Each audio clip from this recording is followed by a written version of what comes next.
Today is a festive day for 1.45 billion Indians.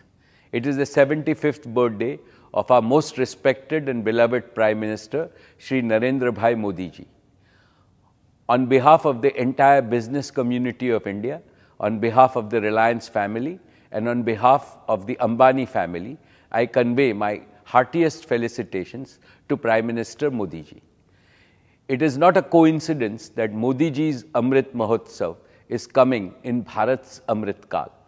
It is my deepest wish that Modi ji should continue to serve India when independent India turns 100.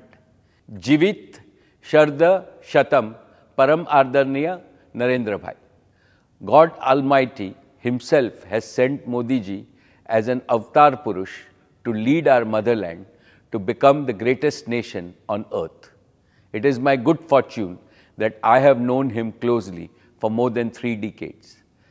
I have never seen a leader who works so tirelessly for a better future for India and Indians. He first transformed Gujarat into an economic powerhouse. Now he is transforming the whole of India into a global superpower. I join all my 145 crore fellow Indians in wishing our Prime Minister a happy birthday and praying for his continuous good health. Jai Shri Krishna, Jai Hind.